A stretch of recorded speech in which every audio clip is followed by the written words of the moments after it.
ଏହି ଭିଡିଓରେ ଆମେ କିଛି ଧାତୁ ଓ ଅଧାତୁର ରାସାୟନିକ ଧର୍ମ ବିଷୟରେ ଆଲୋଚନା କରିବା।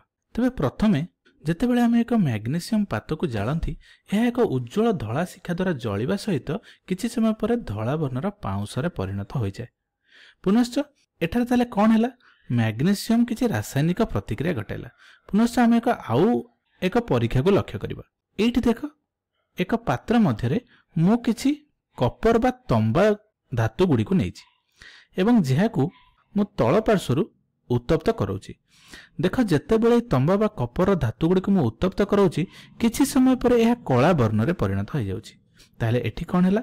ଏଠି ମଧ୍ୟ କିଛି ରାସାୟନିକ ପ୍ରତିକ୍ରିୟା ଘଟିଲା, କିନ୍ତୁ ଏହି ତମ୍ବା ବା କପର ତାରଟି ନିଆଁକୁ ଧରି ଜଳିଲା ନାହିଁ। ତେବେ ଚାଲ ଆମେ ଏହି ଦୁଇଟି ଭିଡିଓରେ କ'ଣ କ'ଣ ସବୁ ଦେଖିଲେ ସେ ବିଷୟରେ ଆଲୋଚନା କରିବା। ତେବେ ଗୋଟେ କଥା ତ ଆମେ ଜାଣିପାରିଲେ ଯେ ଏହି ଦୁଇଟି ଭିଡିଓରେ ଧାତୁ ଗୁଡ଼ିକ ଅକ୍ସିଜେନ୍ ସହିତ ପ୍ରତିକ୍ରିୟା କରୁଛି।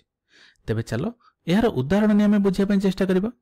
ଏଇଠି ଦେଖ, ପ୍ରଥମେ ମୁଁ ଏହି ପାତ୍ରରେ କିଛି କପରର ଧାତୁ ନେଇଥିଲି ଏବଂ ଯେତେବେଳେ ମୁଁ ଏହାକୁ ଉତ୍ତପ୍ତ କଲି, ଏହି କପରଟି ଅକ୍ସିଜେନ୍ ସହିତ ପ୍ରତିକ୍ରିୟା କରି କପର ଅକ୍ସାଇଡରେ ପରିଣତ ହୋଇଗଲା, ଯାହାକୁ ଆମେ କପର 2 ଅକ୍ସାଇଡ ବୋଲି କହିଥାନ୍ତି ବା କ୍ୟୁପ୍ରିକ୍ ଅକ୍ସାଇଡ ବୋଲି ମଧ୍ୟ କହିଥାନ୍ତି।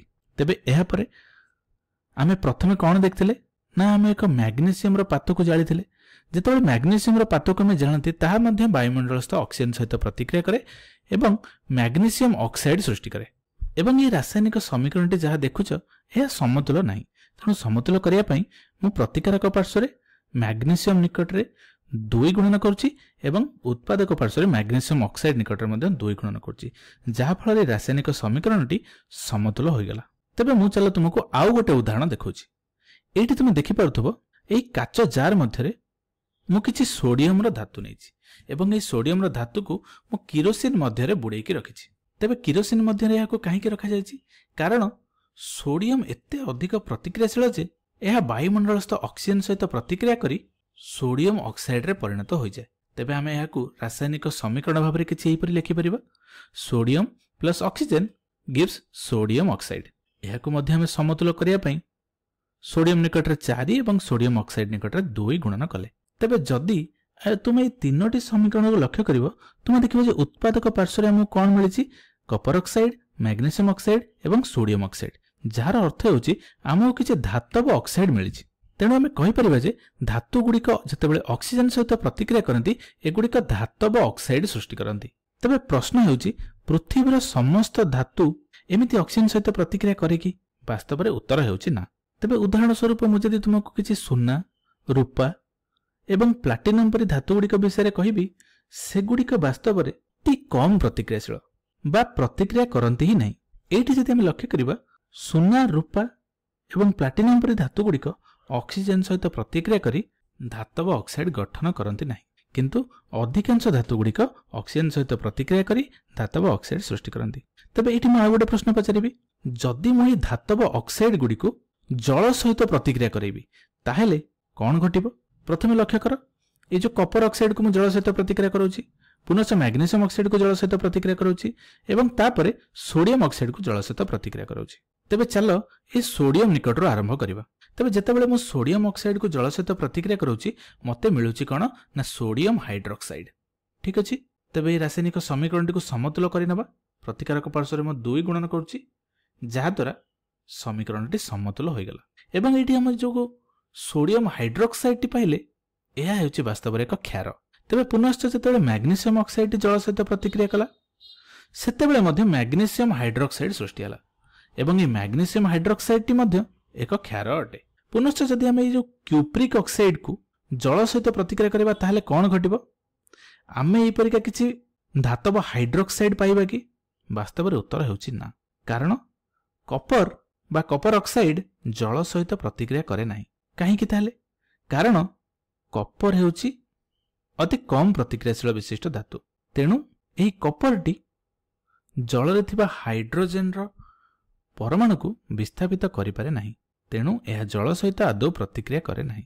ତେବେ ଯଦି ଆମେ ଏହି 3ଟି ଉଦାହରଣକୁ ଲକ୍ଷ୍ୟ କରିବା, ତେବେ ସୋଡିୟମ ସବୁଠୁ ଅଧିକ ପ୍ରତିକ୍ରିୟାଶୀଳ, ତାପରେ ମ୍ୟାଗ୍ନେସିୟମ୍ ଏବଂ କପର ସବୁଠୁ କମ୍ ପ୍ରତିକ୍ରିୟାଶୀଳ ବିଶିଷ୍ଟ ଧାତୁ। ତେବେ ଏଇଠି ତୁମେ ଅନୁମାନ କରିପାରିବ ଯେ ସୁନା, ରୂପା बा प्लाटिनम परी धातु गुड़िक कपर ठू मध्य कम प्रतिक्रियाशील विशिष्ट धातु अटंती। तेबे एठी कौन पढ़ले ना धातु गुड़िक जितेबाला ऑक्सीजन सहित प्रतिक्रिया करती धातव ऑक्साइड सृष्टि करती एवं यही धातव ऑक्साइड को जितेबाला आम जल संस्पर्श आनिबा एगुड़िक किछि क्षार सृष्टि करती।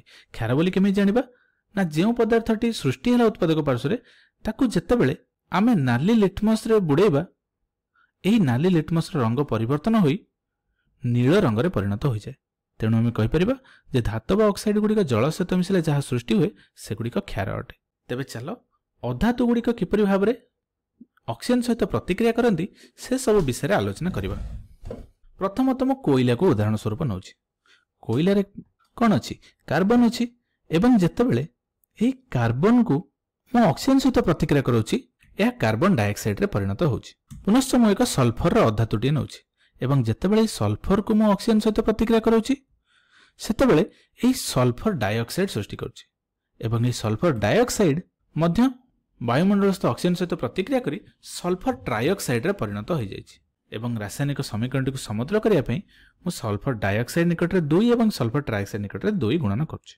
तेबे तुमे भाबुथबो जे सल्फर काहेकि 2टी ऑक्साइड सृष्टि कला सल्फर डाइऑक्साइड सल्फर ट्राइऑक्साइड कारण सल्फर रो एक रु अधिक योज्यता थाए तेणु से विभिन्न प्रकार ऑक्सीजन सहित संयुक्त होई पारे। तेबे आगु को बढ़िया पूर्व मु तुमको एक प्रश्न पचारुछि ना आम जो अधातव ऑक्साइड गुड़िक पाइले यह जदि आम पुनश्च जल सहित प्रतिक्रिया करिबा ताहले कौन घटिबो जेतेबेले कार्बन डाइऑक्साइड को मु जल सहित प्रतिक्रिया करोछि एथिरे किछि H2CO3 सृष्टि होछि जाहाको आम कार्बनिक एसिड बोली कहिथांती। पुनश्च जेतेबेले जो सल्फर ट्राइऑक्साइड को मु जल सहित प्रतिक्रिया करोछि एथिरे H2SO4 सृष्टि होछि। एगुड़िक हेउछन्ती एसिड बा अम्ल। H2SO4 को आम सल्फ्यूरिक एसिड कहबा एहा मध्य एक एसिड बा अम्ल अटे। तेबे आम पढ़िले जे अधातु गुड़िक ऑक्सीजन सहित प्रतिक्रिया करी अधातव ऑक्साइड सृष्टि करती एवं अधातव ऑक्साइड गुड़िक जल संस्पर्श आसिले अम्ल प्रस्तुत करे। तेबे आम कौन पढ़िले तार सारांश आलोचना करबा। प्रथमतः धातु विषय आम जानले धातु गुड़िक ऑक्सीजन सहित प्रतिक्रिया करी धातव ऑक्साइड सृष्टि करती एवं धातव ऑक्साइड गुड़िक जल सहित प्रतिक्रिया करी क्षार रे परिणत होती एवं क्षार नाली लिटमस को नील रे परिणत करे। पुनश्च आम देखिले अधातु गुड़िक ऑक्सीजन सहित प्रतिक्रिया करी अधातव ऑक्साइड सृष्टि करती एवं ये अधातव ऑक्साइड गुड़िक जल संस्पर्श आसी अम्ल बा एसिड सृष्टि करती एवं ये अम्ल बा एसिड जेतेबेले एथिरे आम एक नील लिटमस को बुड़ाई थांती एही नील लिटमस रंग परिवर्तन होई नाली रे परिणत होइताय। तबे एही परि भाबरे धातु और अधातु गुड़िक ऑक्सीजन सहित प्रतिक्रिया करिथांती।